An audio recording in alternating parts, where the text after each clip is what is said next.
Hi everybody, my name's Megan and thanks for watching my presentation. It's called Practicing Effective Communication, Assuring Equal Access to Information for Deaf and Hard of Hearing Library Patrons. That's also the title of my paper, and it's a pretty straightforward one, tells you really the direction I was going with that.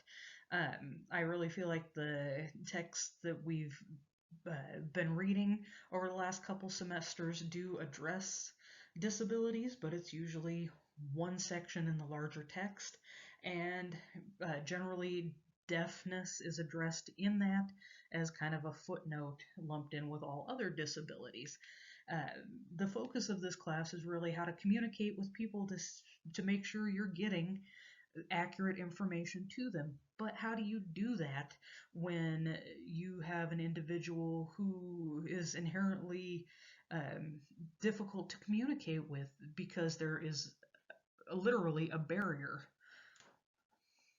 So I think it's super important to recognize that not all deaf people or hard of hearing people are the same.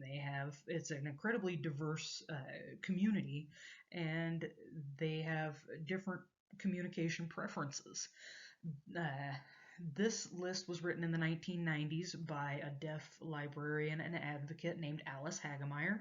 She's a super cool lady, and you should look her up. I can't really go into all the neat things that she did, but she started doing brochures in the 70s and mailing them out to deaf people to teach them how to use libraries. Um, so there's a breakdown, starting off with ASL users or persons who communicate fluently in ASL as their primary language, but not all deaf people use ASL. You can kind of look through those and see that some people, even the minimal language users, have had no exposure to ASL and no exposure to English and communicate with gestures and signs. So it is, like I said, incredibly diverse. And so what can you do to facilitate a communication and kind of help people within this community get information? So assistive technology is stuff that helps us clarify communication, um, and it comes in a bunch of different forms. So here's one that's been around for a while. It's closed captioning. It takes any sounds, music, and spoken word and displays it as text on a screen while you're watching movies or TV. It will also, a lot of streaming services now offer closed captioning. This is a good thing to offer to library patrons if they're using a computer in the library, a streaming service, and you know that it has closed captioning. You can show them how to turn it on. You can also make sure that videos that are being lent out have that symbol on it to ensure that they have access to the closed captioning. So this is actually older than closed captioning. The teletypewriter, or TTY, was invented in the 1960s by a deaf scientist. It is part of a telephone or telecommunication relay service. And in the 1990s, again with the passing of the American with Disabilities Act and kind of the acts that came in its wake, it was made mandatory to have these services available 24/7.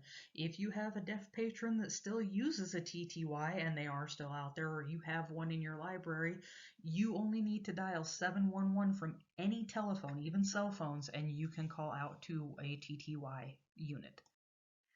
So as technology advances, VRS has kind of taken over for TRS. TRS uses a basic phone line, VRS uses internet. There's also a webcam component that allows a deaf user to communicate with an interpreter through ASL.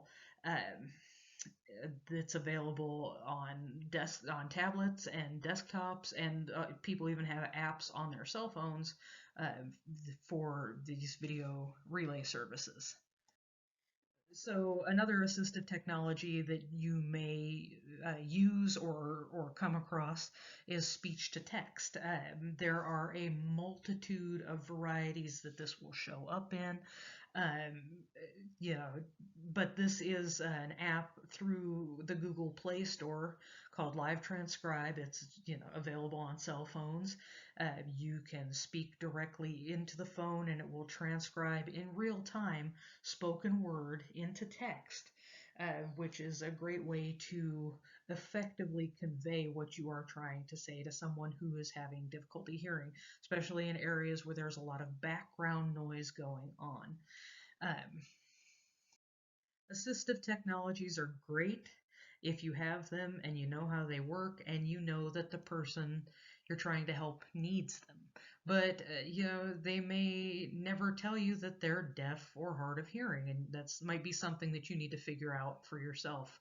And there are some really simple things here that everybody can do to just really facilitate good communication with people who are having trouble hearing, who are deaf, hard of hearing, whatever. And they are really simple things. So I hope that you take the time to read this, and thank you again for watching.